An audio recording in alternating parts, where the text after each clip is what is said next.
All right, let's dive right into this explainer. Look, if you're an early stage founder right now, the 2026 startup ecosystem can feel, frankly, incredibly daunting. There's just so much going on. So today, we're going to decode that overwhelming funding environment and really transform it into a clear, actionable strategic playbook. We're stepping away from all the chaos and building a direct, logical path to help you scale your vision. To do that, here is our roadmap. We'll start by tackling the wall of noise, then define the actual startup tools at your disposal. After that, we'll build your decision-making framework, navigate the unique 2026 landscape, unpack the founder's strategic playbook, and finally, wrap up with your immediate action plan. So let's kick things off with Section 1, the wall of noise. Before we even think about building a strategy, we need to validate exactly how you're probably feeling right now trying to get your company off the ground. It's just a wall of noise. I mean, when you're constantly hearing about accelerators, incubators, government grants, angel networks, and venture studios, it usually leaves founders feeling completely blasted. It's honestly the default feeling in the startup world today. So if you feel like you're just staring at endless disconnected options without a map, you are definitely not alone. But, we can't just stay stuck in that confusion. Our whole goal in this explainer is to cut straight through that noise and replace it with a focused, highly effective strategy. Success today means knowing exactly how to pick the right resource for the specific stage your company is at, and more importantly, understanding how to actually leverage it for tangible growth. Moving right along to Section 2, defining the startup tools. Okay, before you choose a path, you absolutely must understand what the vehicles actually are. Let's look at the classic difference between an accelerator and an incubator. Think of an accelerator as a fast-paced boot camp. It's usually 3 or 4 months designed purely for speed and scaling an idea that already exists, usually ending in a big pitch day. On the flip side, an incubator is a much slower, more open-ended environment. It's really focused on hatching an idea from scratch. They serve entirely different stages of your startup's lifecycle. The crucial thing here is understanding the distinct trade-offs of each tool. Accelerators give you seed capital and a great network, but they're going to demand around 3 to 8% of your equity. Incubators might just charge you fees without taking a slice of your company. Venture studios, they'll actually embed their own engineers and marketers right into your team, but in exchange, they're taking a much larger equity stake. And then, of course, you have grants. These are the magic words, non-dilutive funding. You get the capital to support your R&D, and you keep 100% of your ownership.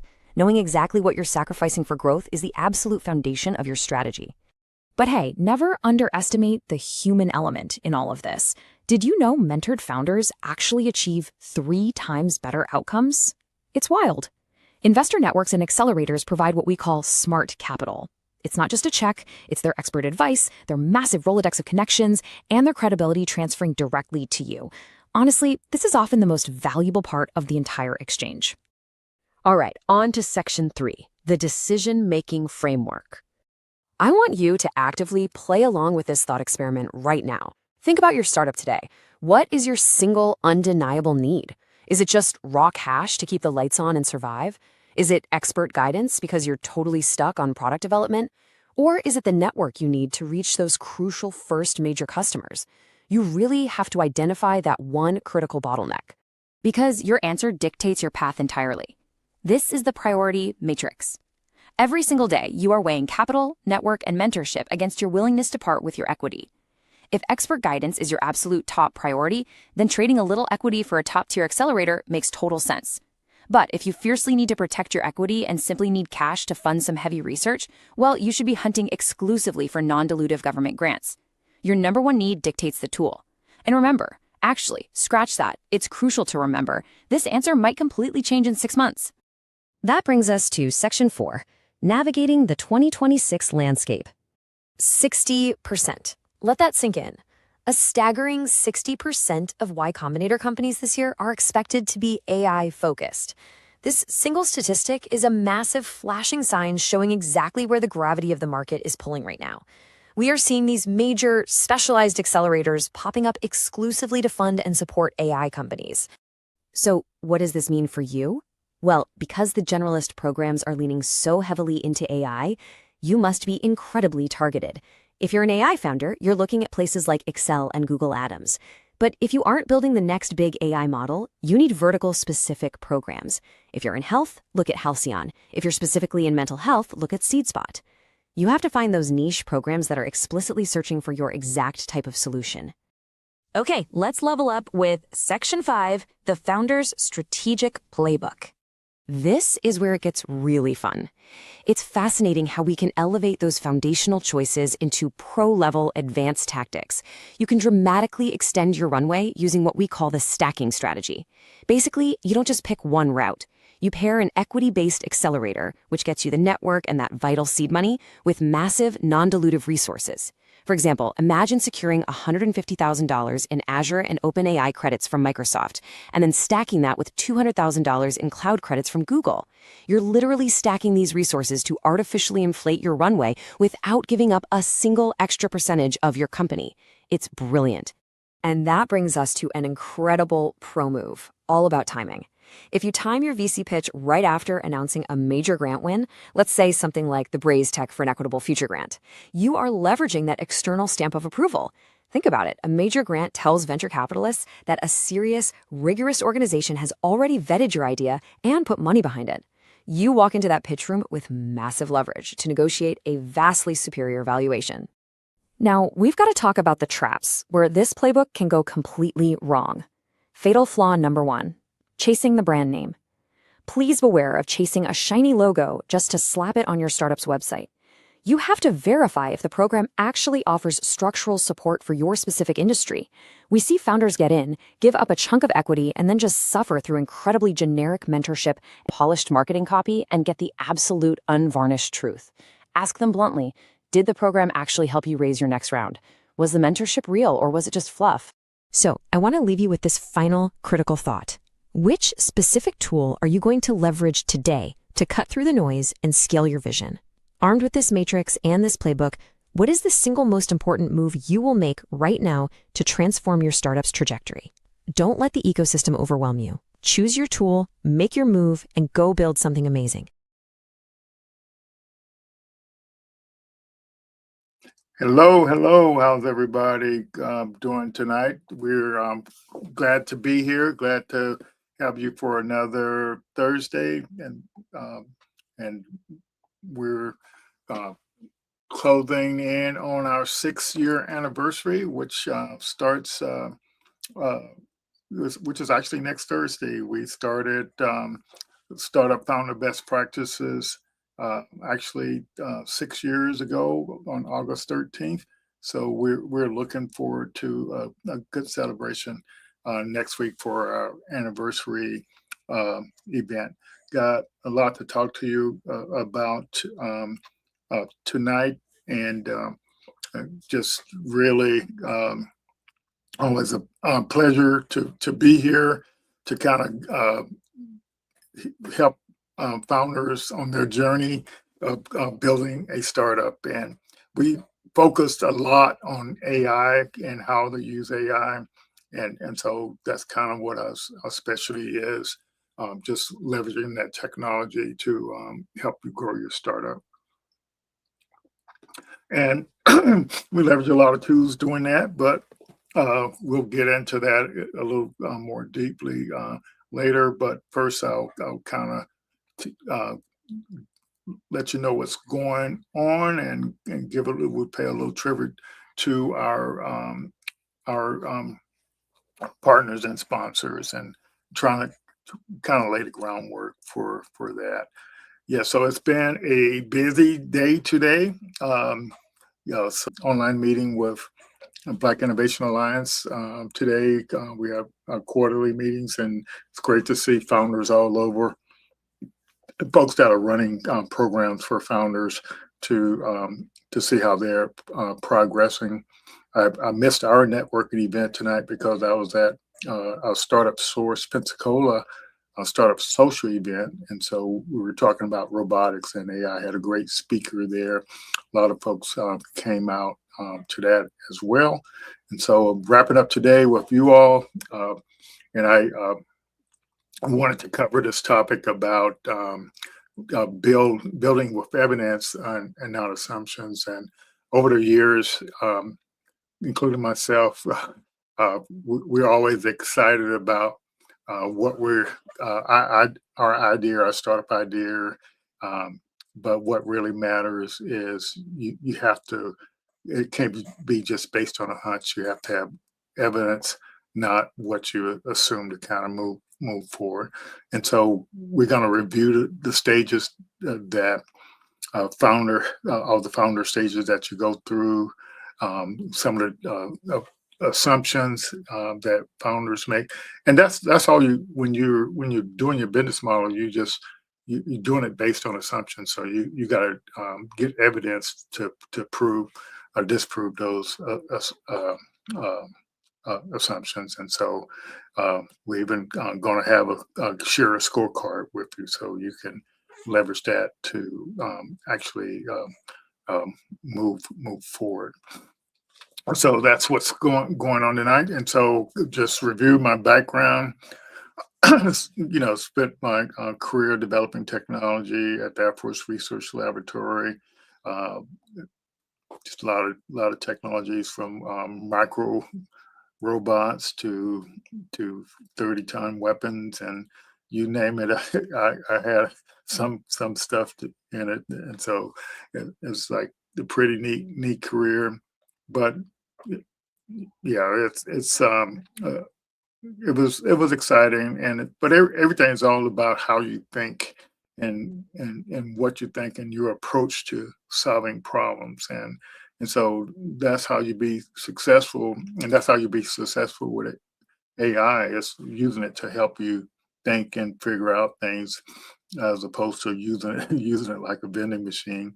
But I retired about 14 years ago, and been doing my own startup stuff ever since, and been the last 6 years been working with founders. And through the 6 years working with founders, we leveraged the lean stack um, approach to uh, stress testing startup ideas and the whole methodology for building a startup. And so I level 3 certified coach in that. So um, been talking about it so much and working with founders on it so much, hundreds and hundreds of founders. So I'm happy to share my experience. And a lot of times, like, so next week we'll be reflecting back over the 6 years, and how things evolved, how our thinking changed. You'll get some of that tonight, but you'll get more of it next week. But one thing that's been important in our journey is working with other organizations and partnering with other organizations, and supporting some of the things they do, and actually and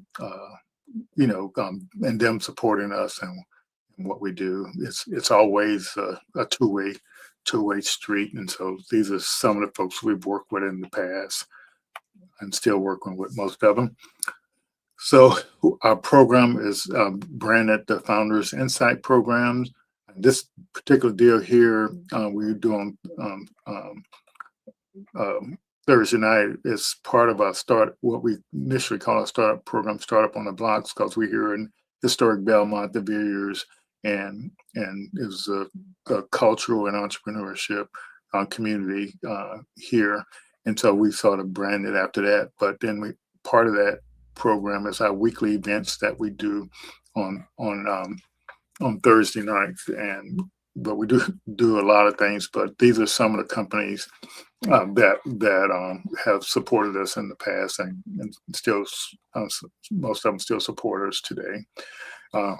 So I said we do a lot of things, and our backbone is the lean stack framework, but that's only because it's the methodology and the process you go through for building a startup or growing a business. And the startup science, we love that, and we give people access to that at no charge. But that's like a startup ecosystem in a box. Everything you need to know about it, but it's more focused on the phases that your startup go through, and doing the right things for the phase you're in, and then lean stack is more of a what's the next milestone you need to reach, and so what some folks may not understand is in the startup world, which has a whole ecosystem for supporting startups, it's based on you knowing what stage of your journey you're in, both from a milestone standpoint and also from a phase standpoint. So that's what's doing. So we encapsulate all of that in our Founders Insight program, and we'll be releasing more of our tools next week as part of our anniversary celebration. Yeah, and the purpose for us being here um, every Thursday night, and just like the networking event that we have every Thursday night on Zoom, is where founders can share, connect, and share, what they're doing and learn from each other and learn about resources. Also, use that time for if you have any questions about anything related to startups, AI, or technology in general. That's what we use that session for. Because, like when you're, like for example, I think the fourth or the might have been the fourth a day or so ago was the deadline for the Black Ambition program. I don't know if they're extended or not, but when you fill out those applications, you have to communicate your business model and what you're doing. And so I was talking to one of our founders that he's in that for a second year, and it's for Florida founders, but it's like they're literally trying to help 500 underrepresented founders in Florida. So that's a free resource, and all you have to do is learn how to communicate what you're trying to do to get in a program like that. But um, what I'm going to switch to right now is I'm going to get into this background about this evidence, building with evidence as opposed to assumption. So just imagine, been working, uh, did close to between like 20 and 2 dozen cohorts of founders over the last 6 years. Had, I don't know, numerous, I don't know how many pitch competitions. We lost track of those, the demo days, the workshops, and all those cohorts that we did. The smallest amount of workshops in any one of them was like four workshops in a 30-day cohort, but we always did extra. And then the 90-day, that was like only 7, but we always did extra to help people. And we always been making myself available for office hours on Saturdays. So so what I'm showing you tonight is is actually a combination of all that stuff. And so what you can remember when you the stuff I'm sharing is not stuff that just being thought of. It's based on accumulated knowledge over a long time period. I'm actually even leveraging stuff from way back when we were working when I worked for the government and doing AI in the late '90s and throughout the rest of my career.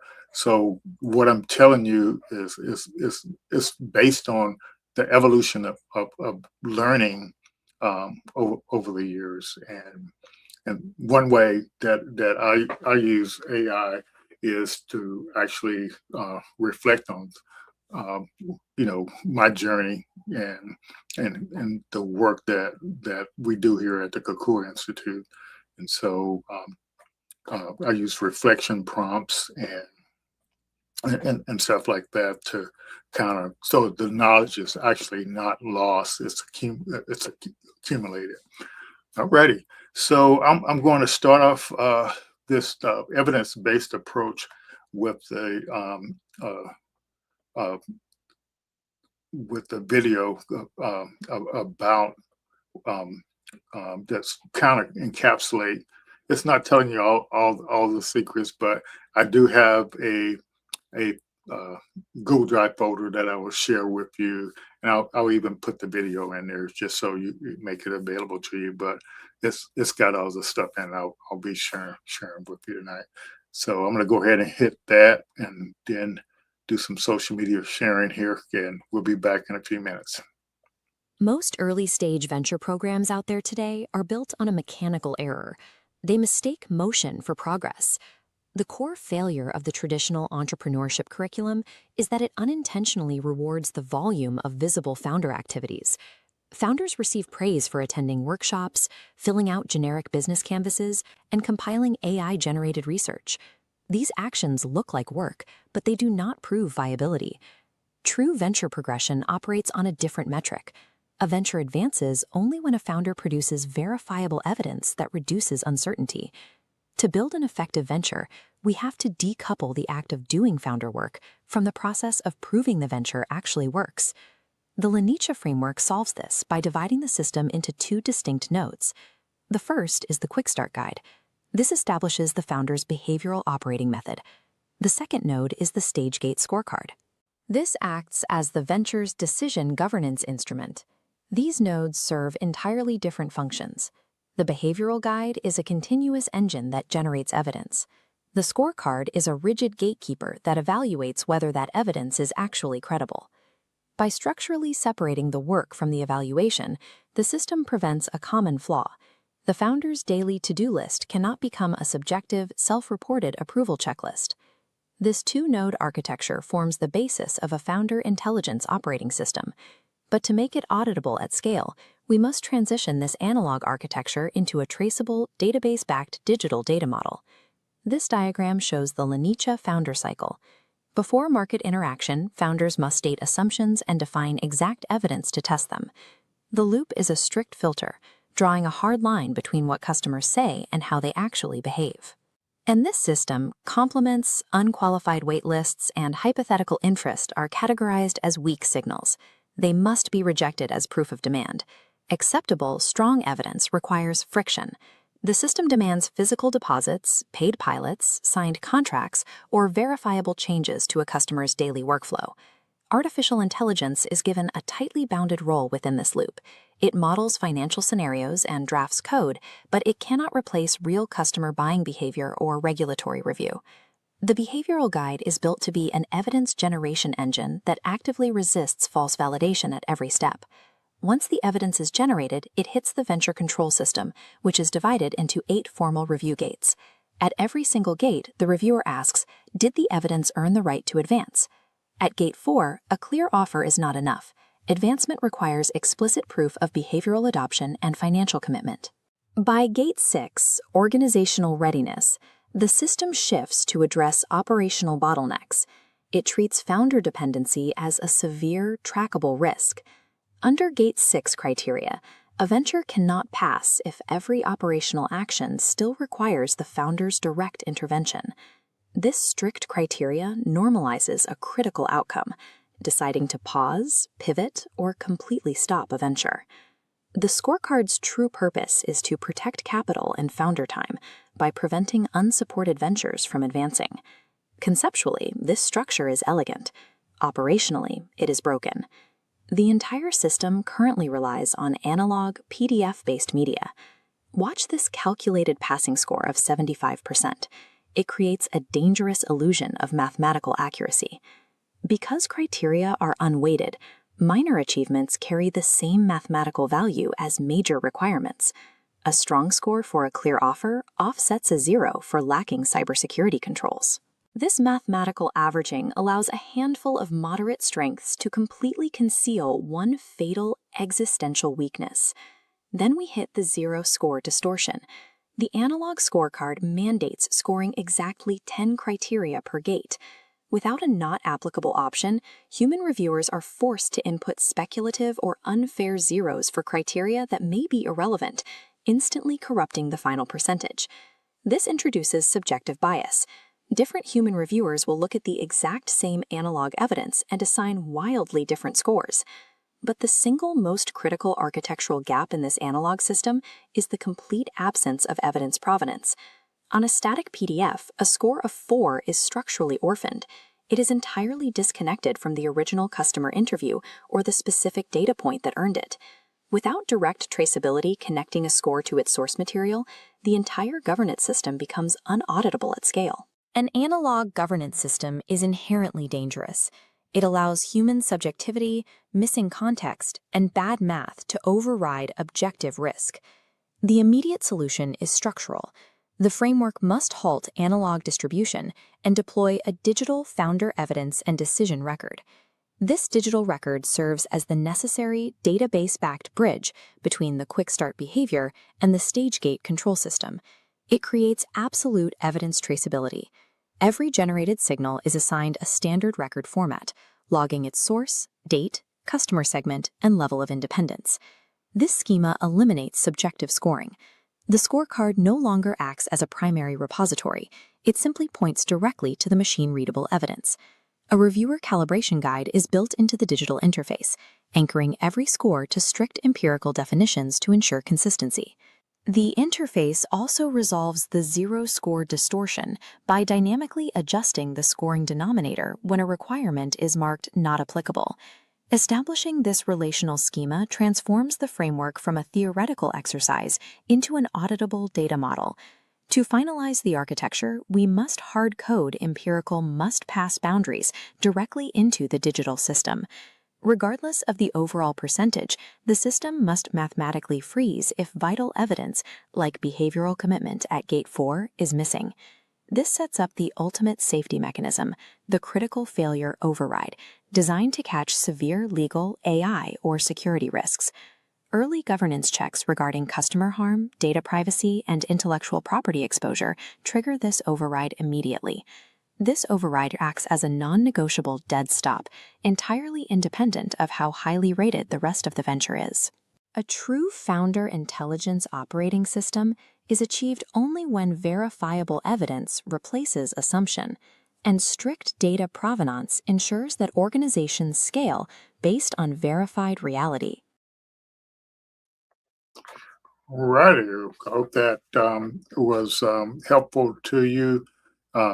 And I'll have a PDF I'll go through to kind of explain it and in a little more detail. But it's all this startup stuff.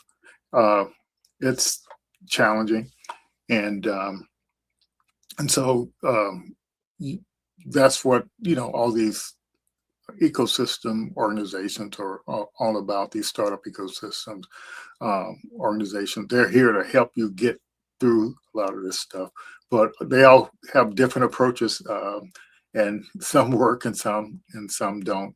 But I will tell you this: one of the things I've learned is, with all these resources out here to help founders, it's still tough, for them to get to that product market fit milestone, where they know all their unit economics and are really making money.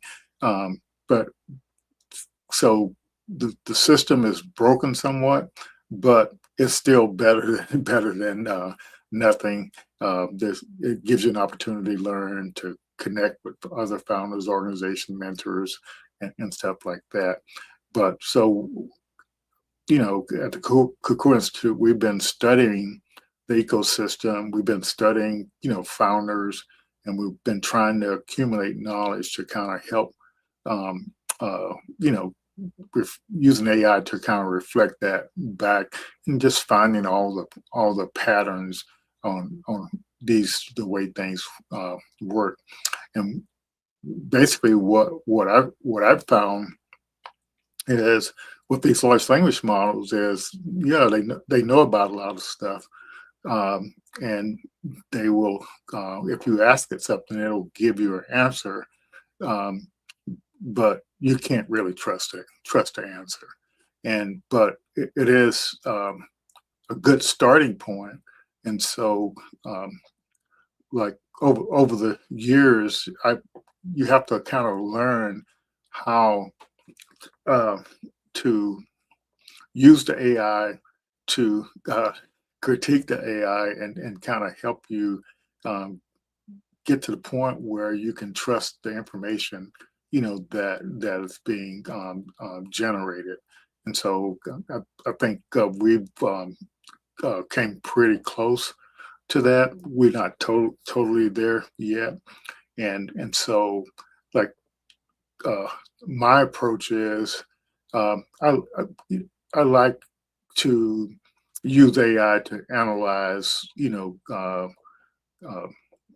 conversations. I like to use AI to analyze, meeting transcripts, um, and uh, and what ultimately happens in the way that I use it, it goes out and search to see if is what's being said, is it really true or really accurate. And so just to make sure you're not getting misinformation. And so it's a rigorous process that you go through, but you literally leverage the AI to do it for you. And so it's just this idea, not just using the AI like a vending machine, and getting the answers back, but like for me, if I'm interested in a certain area, I'll have prompts that the AI created that goes out and research that industry or field to kind of see what's proven and what's not proven.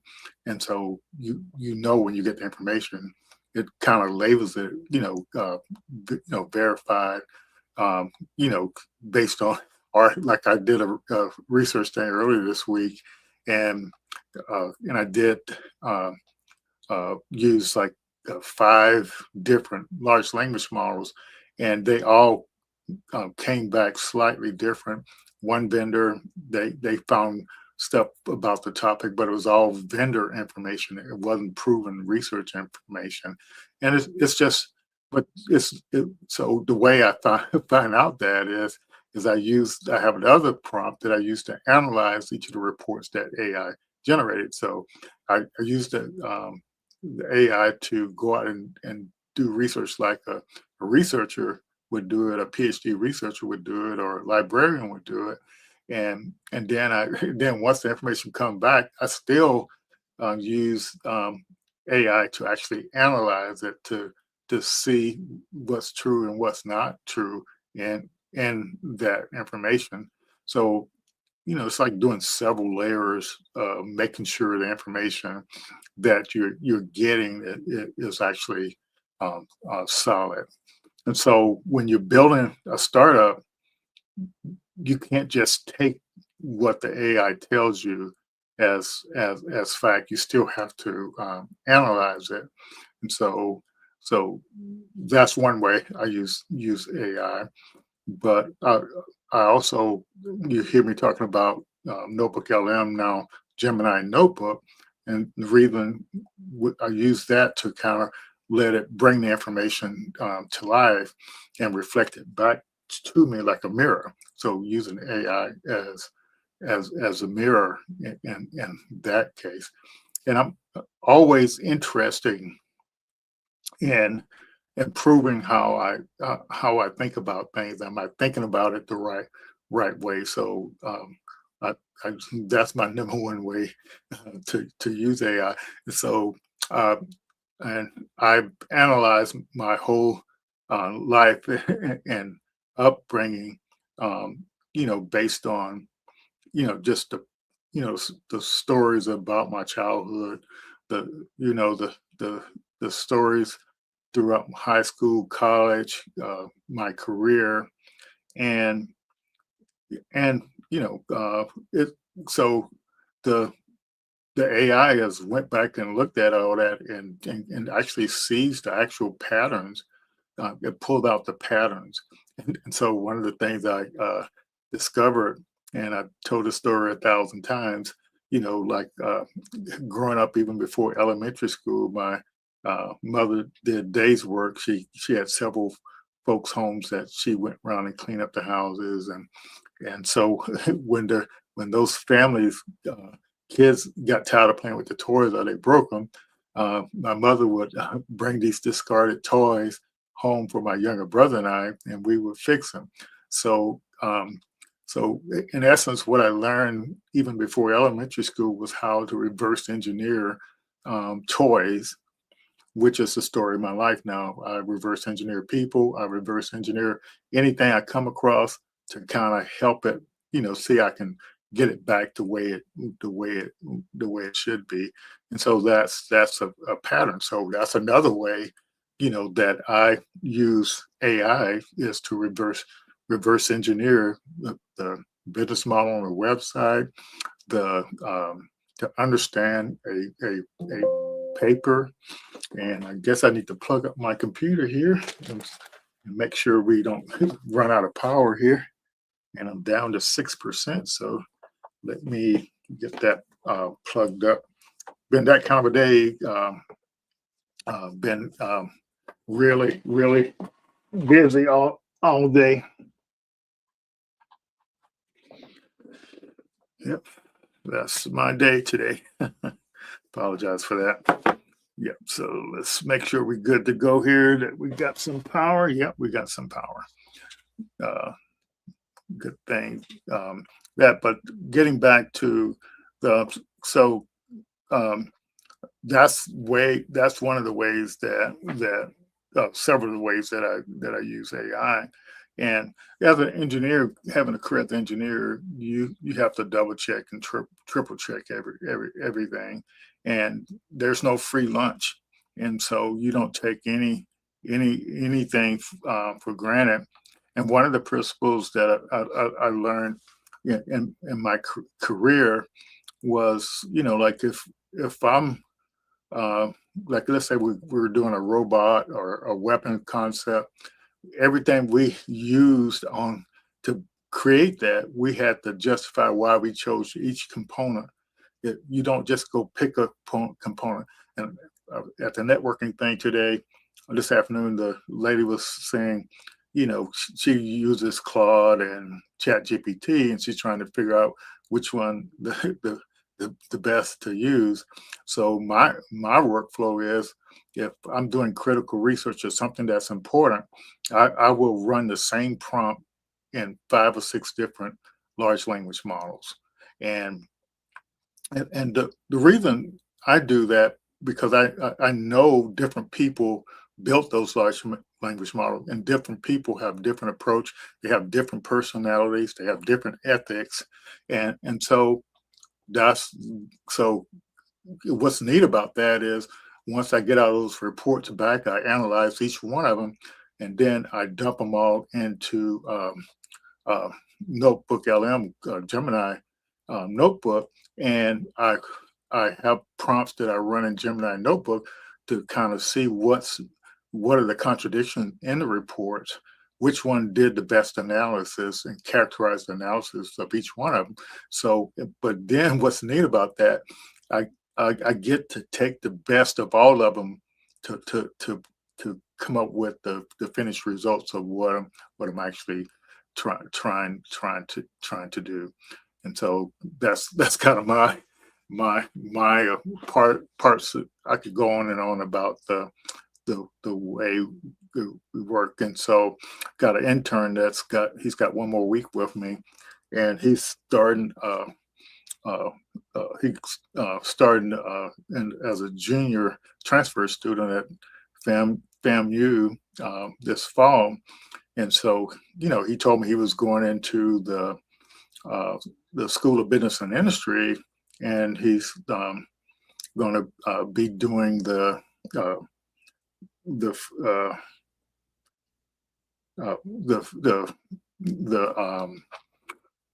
facilities management thing.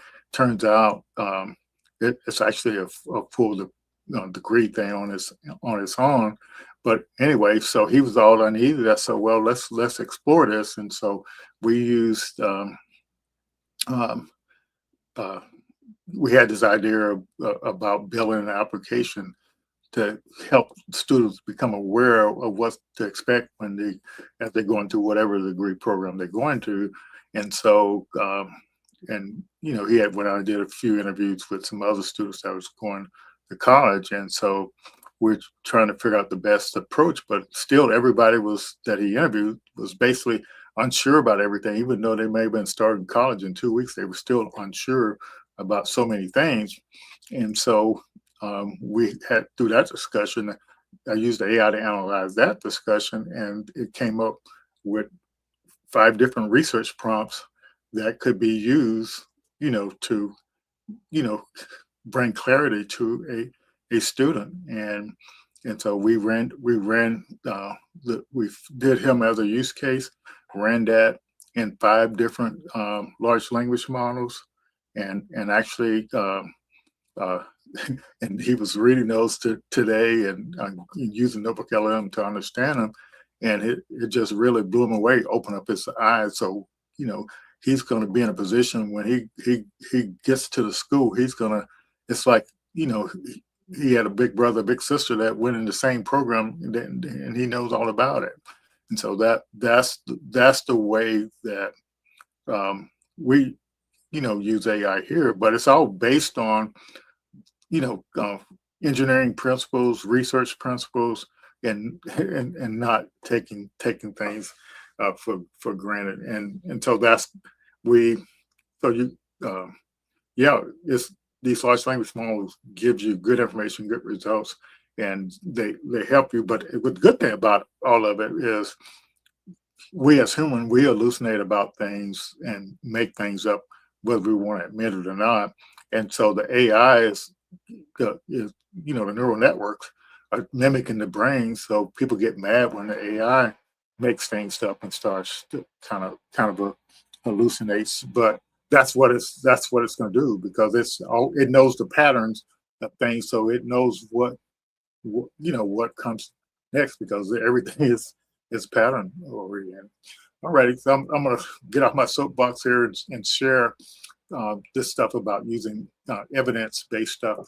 And so I don't know if you notice this thing about analyzing information. And so you have to have a tool or a prompt that knows how to analyze information, find the patterns in it, find the hidden patterns in it, find the weak signals of what's coming in the future. So it's that's the kind of tools that you that you have to develop and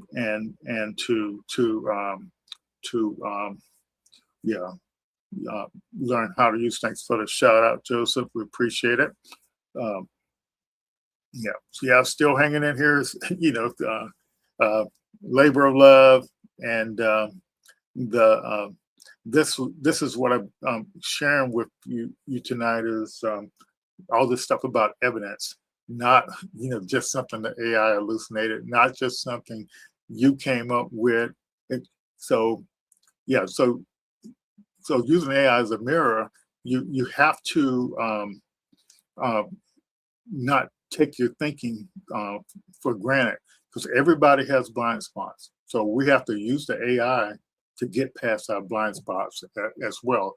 So in our journey with the Startup Founder Best Practices and the Startup on the Blocks program, we started off all analog and evolved to AI.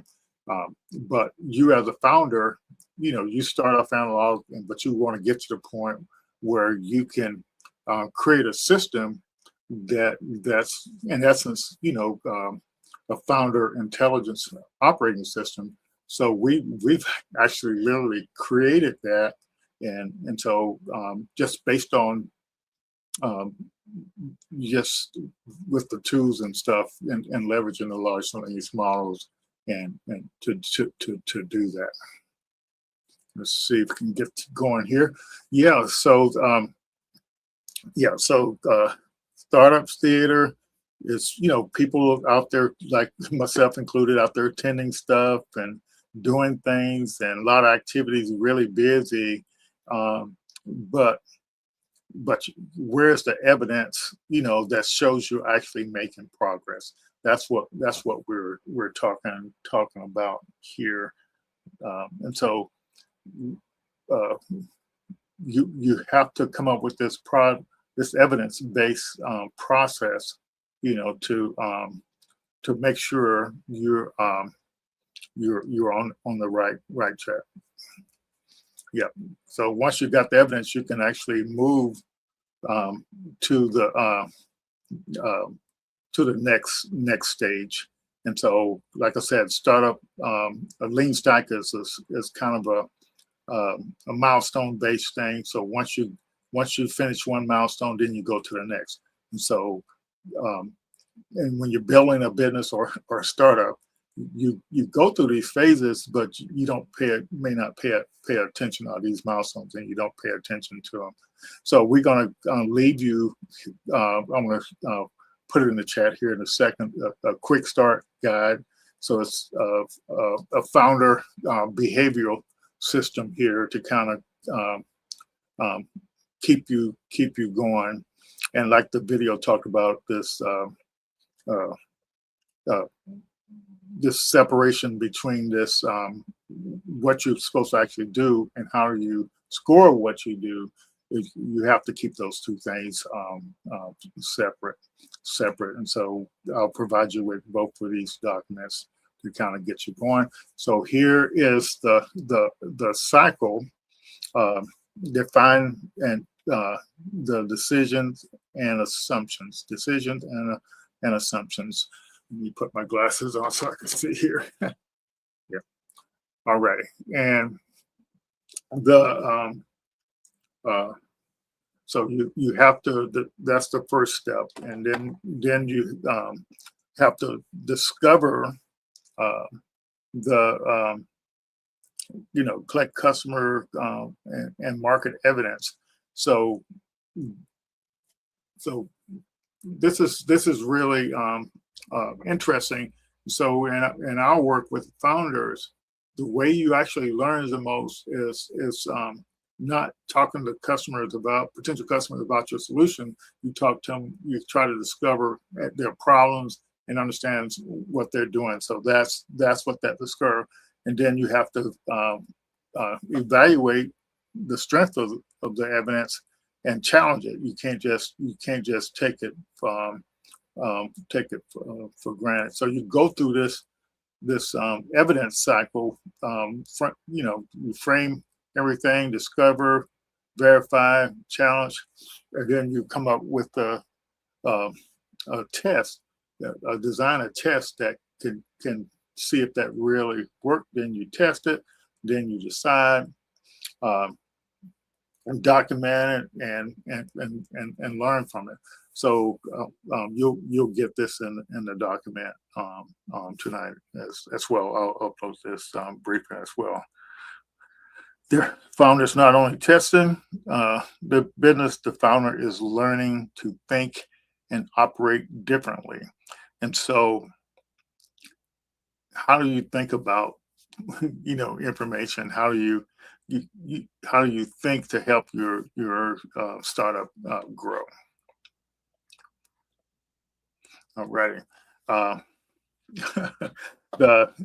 So this is a key thing. People do a lot of activities thinking it's evidence.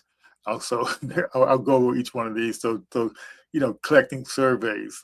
People think that's evidence. Compliments from friends. Yeah, people tell you it's a good idea all the time. You get wait lists for your product, but they're unqualified. AI, like you can use AI to kind of emulate a person or a customer persona and think that's going to work.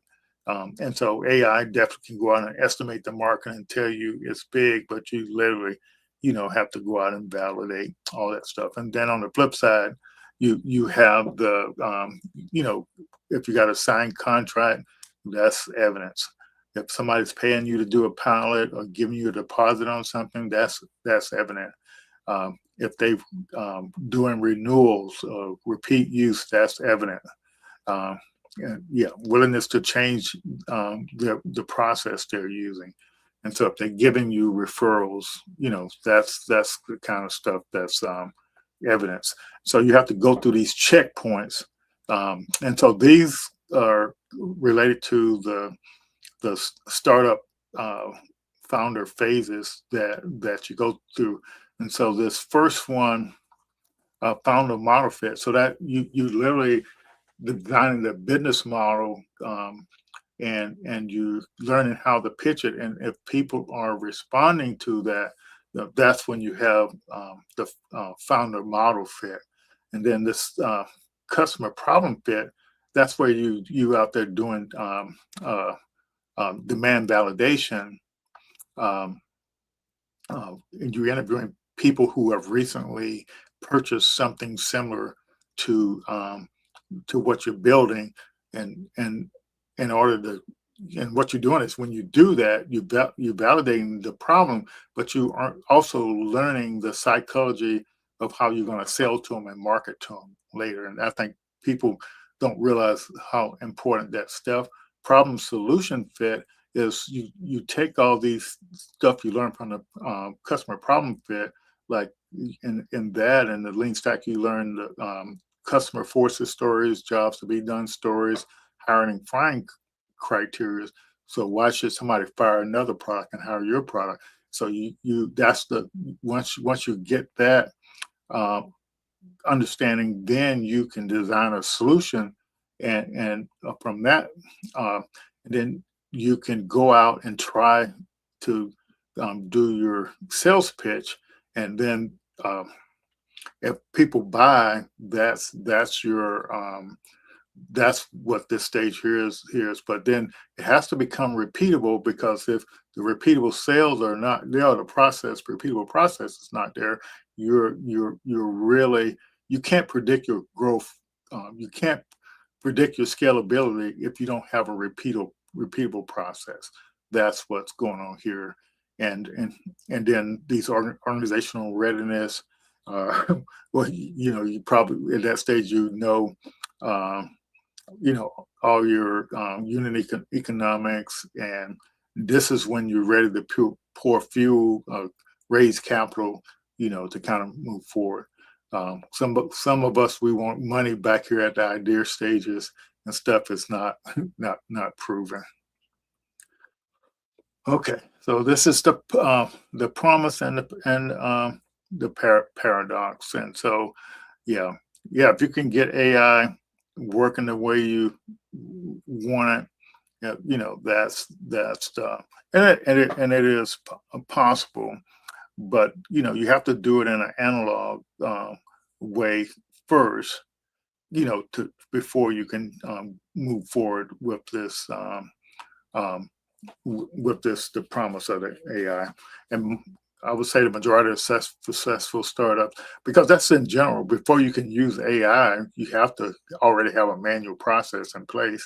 And that's just the nature of AI. You're trying to improve an established process.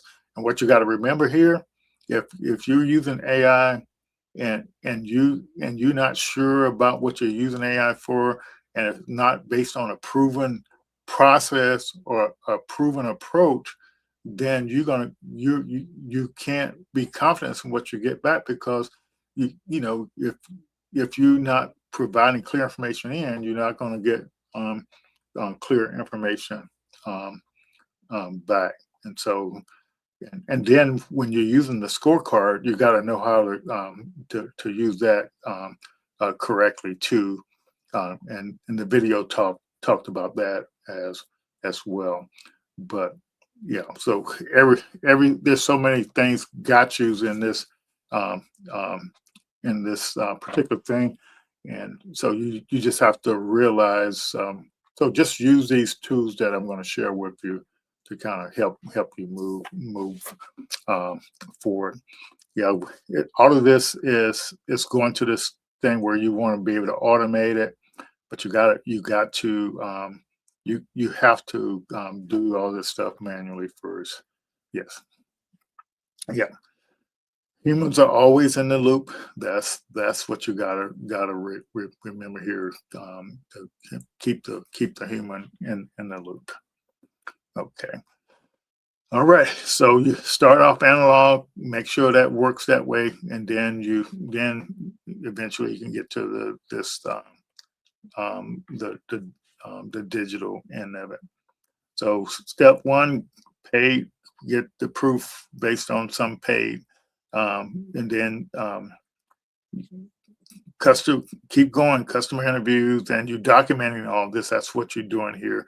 You have to document everything. Every generated signal requires a unique evidence ID. So um, that's where we get digitizing this whole manual process and moving forward.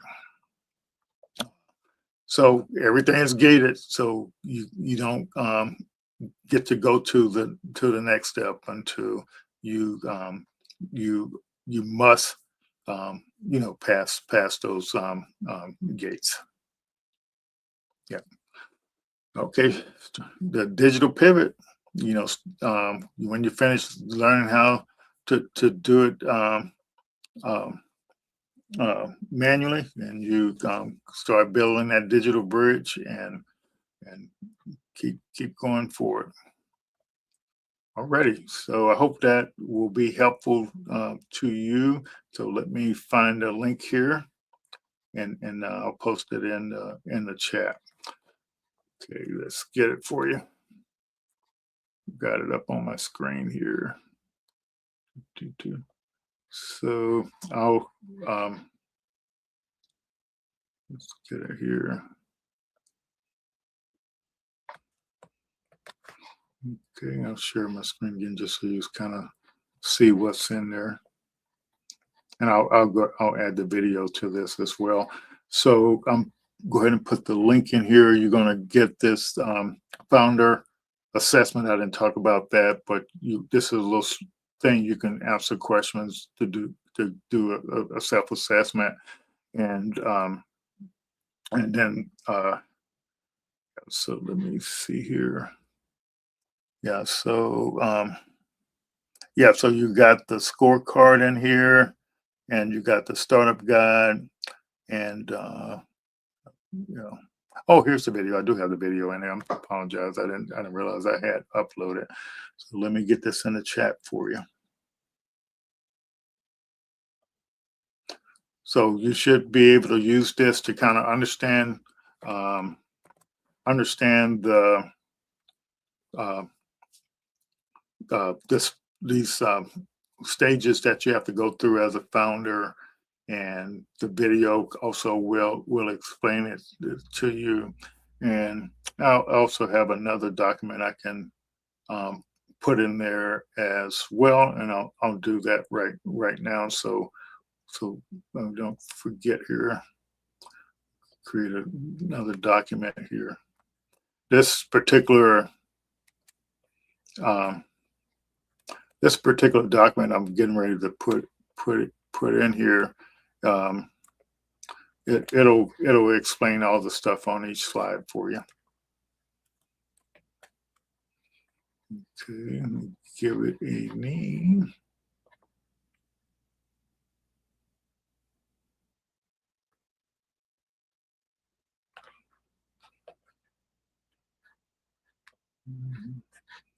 Yeah, but I'll make sure it's actually named for you. But that's the explanation of each slide. So if there's any questions about AI and how we use AI here, I'll be glad to answer those for you. Yes. So this, like I said, this is the link to the resources in that folder. I'll be glad to share any information, more detailed information about how we use AI.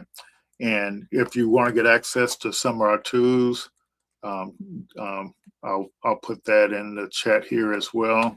It's just apply.kakuainstitute.org, and you can get access to prompts and stuff like that to kind of help you move forward. Also give you access to the startup science platform, and that will literally blow you away. it's like a startup ecosystem in a box. It's got so many resources in there, and also it keeps track of all the grants and stuff. Yeah, you build your startup profile. You just on and on. It's it's a valuable resource for you to use. So like I said, apply Dr. Kaku Institute, it gets you access to the tools in our program. And we're going to be releasing some stuff next week for founders. So just to kind of help everybody move forward. So feel free to ask questions if you just about startups, AI in general. That's what I'm here for. Yeah, be glad to help out in any way that we can. Yep. So the good news is painstakingly over the last few years put all this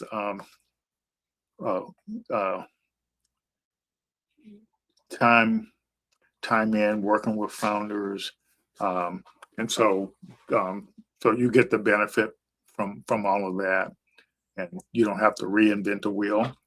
And I've made it my labor of love to try to figure as much of this stuff out as possible for you, and so that's what it here is for. So make sure you join us next week. I'll try to get my son on, because he was the one that kind of forced me to stop complaining and start doing and so and work with what you got. Don't wait for something that may or may not come. Work with what you got and move forward. So it's like really fantastic. Any one more time, call in for questions here. Yep, there's a lot of I can't even off the top of my head tell you all the stuff we've researched and found, and the tools we built. There's literally no shortage of tools. What I may do here is before I'll just may end with the video just created based on what we did with the students this summer. But the neat thing is it also applies to startup founders. So I'll open up my notebook here and pull that up, and I'll close out with that, so you all can kind of. It also goes into how we use AI, and that's the one reason I want to show it. But let's see who's trying to scroll down here. Yes, thank you for chiming in, Denise. I'll go ahead and pull this thing up and share my screen.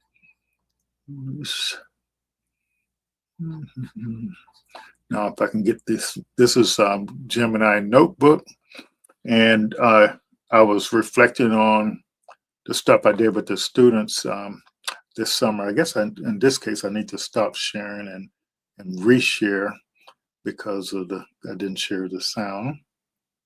So just reshare again so we can get the sound. So the bottom line is, it's just a lot to learn about how to take advantage of the AI and how to use it in a way that it actually helps you move forward. I'm moving faster. Let me try this one more time to make sure I did it correctly. Talking, I can't talk and chew gum walk and chew gum at the same time. Yeah, let's make sure here. My brain works a little different than most people's brain works. But the lesson I always tell people, I was talking in the networking this afternoon. Welcome to the explainer. I was talking in the networking this afternoon, and I think you can get comfortable with AI with just understanding that that this idea about when you look using a computer, everything you do on a computer is kind of analogous to some physical written way we used to do it. We used to have file cabinets and we had folders and we had documents. Now on the computer, you got all that stuff. Windows, you can have multiple windows open at one time. Google, you can have windows and multiple tabs open at one time. All these things are analogous. When you're in the 50s, 60s, and maybe even in the 70s, they were copying and cutting and pasting stuff. Even as a college student, working in what was called the AFADO, Air Force Armament Laboratory. And when I was in college in the 70s, we actually copied, cut and paste things. We literally physically, cut stuff out related to weapons and so it's everything is analogous. And so that's why when you start thinking about AI, the AI uses neural networks, and we have neural networks in our brain. So once you understand that on the computer, you're trying to do something that you're trying to do work like the brain works. And so if you kind of just understand that, when you decide what you want to do, your brain figures out a way to do it. AI agents, that's what AI agents, you give it a goal and it goes what to do. And so in prompting and using these large language models, once the large language model understands your goal, it literally will build it for you. That's the simplicity of it. And people always ask me, how do you prompt? How do you do this? How do you do that? Just explain to the AI what you want to do and ask it to help you figure out how to do it. So simple thing, like I was watching a 20-minute YouTube video day before yesterday, and it was about using Claude Cowork to a Claude whatever Claude the work thing in there, and the guy was saying these are 3 agents you can build. So he spent 20 minutes showing you how to build these agents. So I went to Claude Cowork and I basically asked us, said, please extract the transcript from this YouTube video URL, and then it went ahead and did that for me. And then I said, based on the transcript from this YouTube video, please build the 3 agents that's discussed in this video, and it did it. So I didn't have to. I just So that's the simplicity of AI, is once it understands what you're trying to accomplish. So for me, and sometimes you don't see the relationships and things, and you don't really see the same pattern. So this thing I've been thinking about in the back of my mind, for years about helping people understand how to get the benefit of AI. And to me, the benefit is you have some expert knowledge based on your career and the jobs you've done. So my thing is, if always has been, if you can um, get the AI trained on your tacit knowledge, all this stuff then you can turn that into software and start making money from it. And so, but I didn't know there was a connection between that and I this a month or two ago they discontinued this thing called Hux AI, and I loved that too because when I got up in the morning, it would tell me all the summarize my emails, my it would give me reports on all the things that I'm interested in, and also the local news and weather, and so that's how I kept up on everything. And so I just had the AI start thinking about reverse engineering that, but the AI found a relationship between that and this thing that I had in the back of my mind all the time. But the AI didn't know that I had that in the back of my mind, and I didn't see the pattern between the two things. And so the AI saw the pattern between the two things, and guess what? It started building it for me immediately. That's how AI works. So once it knows what you're trying to accomplish, it'll use all the things you've been analyzing and in the past or been prompting about and find all the patterns and help you move forward. So let me shut up because I'll talk forever about this stuff. So this is what we're doing with the students this summer, and I'll summarize it for you. So basically, and this applies to anybody. So when, as a student or as a founder, you're going to be given some task or something to do that you never did before and something that you don't understand. So the first thing you should do is use AI to help you understand whatever that task or assignment is. Let it reflect the assignment back to you. Then if it's an assignment which you have to give answers, well, this is a good example, a use case right here. So if you apply for to get in a pitch competition or you apply to get in some startup program, use AI to help you understand the questions and how to answer. Today, we're unpacking a really fascinating. Use AI to help you understand the questions before you submit the application. But once you think you understand the questions, answer the question. But before you hit submit, use AI to help you figure out whether you answer the question thoroughly or not. That it's literally that simple. But yeah, let me play this video because, like I said, I could talk forever. Analysis drawn from the ISI SUIP 2026 program.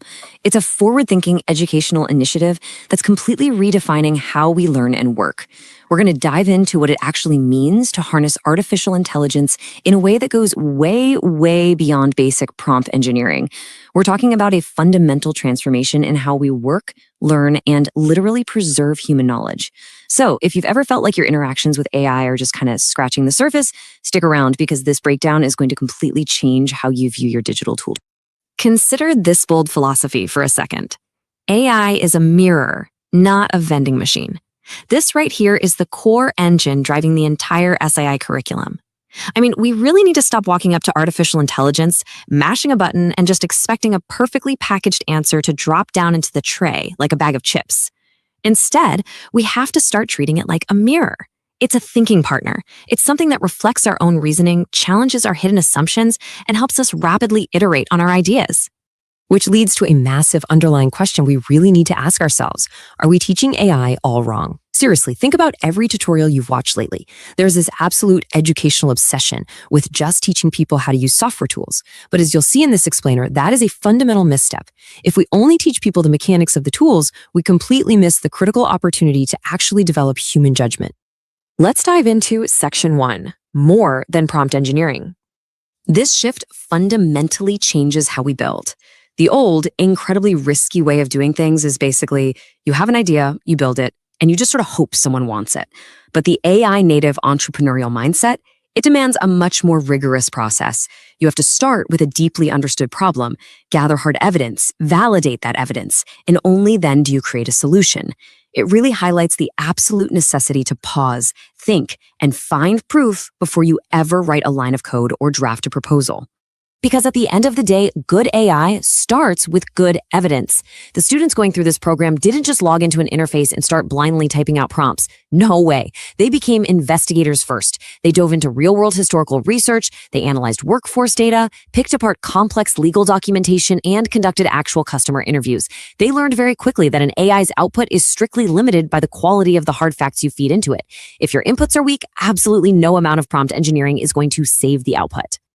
Moving into Section 2, the AI native mindset. Separating fact from opinion is at the very heart of this mindset. Through a cognitive framework known as the Lenicha recursive intelligence system, students were constantly forced to evaluate their inputs. They had to learn traceability, like exactly where did this specific piece of information come from. They had to verify source quality, assign confidence levels to their data, hunt for contradictions, and perhaps most importantly, uncover their own hidden assumptions. They trained to become highly disciplined, evidence-based thinkers, not just passive consumers of AI-generated text. All right, Section 3, building systems, not assignments. Think about the traditional educational or even corporate mindset for a second. You finish today's task, it gets graded or reviewed by a manager, and then it's shoved in a desktop folder forever, right? Well, the AI native approach is entirely different. You build continuing systems. Instead of just doing the one-off work, you turn your daily efforts into permanent assets. You're building automated workflows, research pipelines, and reusable prompts that literally continue working long after today is over. And this creates a complete career evolution. You start at the baseline as a user, or your focus is just asking AI simple questions. But as you progress, you level up. You become a researcher who actively validates that information. Then a builder, creating tangible AI-assisted solutions. Next, you become a designer, crafting entirely new workflows and systems. And finally, you reach the apex as an AI architect, someone fully capable of building sophisticated, completely native AI processes from the ground up. It's a brilliant progressive journey mapped out for the modern professional. All of that ladders up into a 10-step operating model. Let's run through these quickly because they are incredibly powerful. Ready? It goes like this. Observe carefully. Ask better questions. Gather evidence. Verify it. Think critically. Document for reuse. Build systems. Use AI responsibly. Create real value. And finally, keep improving. That isn't just a random list. It is the absolute gold standard for modern knowledge work. Seriously, keep that sequence in your back pocket. Now for Section 4, the 3-layer architecture. Let's slow down for a second and zoom out because this is crucial. This entire ecosystem relies on 3 distinct layers that have to happen in a specific non-negotiable order. Step 1, you develop the person. You teach them how to learn, collaborate, and problem solve. Step 2, you develop the intelligence. You evaluate evidence and reduce hallucinations using rigorous cognitive frameworks like Lenicha. Only then do we reach Step 3, where AI tools and software actually execute the work. It's human judgment first, trustworthy intelligence second, and software execution last. The crazy thing is, most companies operate completely backwards. They start by teaching people how to use AI tools, and then they frantically scramble to build software around that scattered usage. But the highly effective inverted approach is to teach people how to think first. You capture their unique human reasoning, and then you purposefully build the AI around that captured intelligence so the technology can scale it. It's a profound shift in how we approach this. Section 5, the recursive learning link. Remember that idea of AI being a mirror we talked about earlier? Well, here is where it really comes to life. Learning in this paradigm isn't just a straight line that ends the minute a project is turned in. No, it's a recursive cycle. You research, you analyze, you improve, you validate, and then you repeat the whole shebang. Because this loops continuously, your knowledge actually compounds over time. Every single time you go through the cycle, your operational baseline gets higher and higher. And because of that recursive loop, you start generating what are called institutional memory assets. Think about how much institutional knowledge literally walks out the door when an employee leaves a company. It's staggering. This system solves that. Instead of just getting a one-off deliverable, you are capturing mentor insights, common mistakes, effective prompts, and the actual detailed reasoning behind complex decisions. It means your entire team or organization gets permanently smarter and faster with every single project completed. Which brings us to Section 6, building intergenerational knowledge. The true beauty here is the sheer scalability of this idea. The exact same architecture used to coach a single individual can expand outward. It can scale to capture organizational intelligence across an entire staff. It can grow into a massive community knowledge base. And ultimately, it scales to an intergenerational level. We're talking about literally capturing a lifetime of expert reasoning and insight to pass down to future generations as a permanent legacy. All of this culminates in an AI native knowledge ecosystem. That's a system where capable people are developed, trustworthy intelligence is preserved, and each generation's experience literally becomes the training material for the next. The true value of AI isn't just paying for a new app or taking a weekend tutorial. It's building a compounding intelligence engine that gets more and more powerful over time. Which leaves us with a pretty provocative question to end on. What expertise will your generation capture and leave behind? For the first time, we finally have the architecture to ensure our hard-earned reasoning and insights don't just disappear when we log off or retire. We have the tools to build systems that outlast us. So, as you go back to your work today, ask yourself, are you just checking off tasks for today, or are you building an asset that will outlast you? Thanks so much for exploring this with me, and I'll catch you on the next explainer. Yeah, I hope that was insightful for some of you all. But I apologize for getting a little talkative tonight. But as you can tell, I am passionate about this stuff. So if you want to kind of move forward with your growth and using AI and learning how to think better, and using AI as a thinking partner, just definitely join our program. At this apply.kakuainstitute.org, and we'll get you up and running. And we have office hours on Saturdays from 1 to 3, and then we do the networking where we answer questions on Thursday nights at the networking event prior to this. But even at this event, we're here to always, answer questions if you have them. Just feel free to ask, and we'll be glad to help you with the answers. Take care, and we'll see you all next week. And remember, it's our 6th anniversary. Somewhere around, I don't know, I have to count them up, but for next week, somewhere around 270 consecutive events. And so we look forward to celebrating next week. Take care, everyone.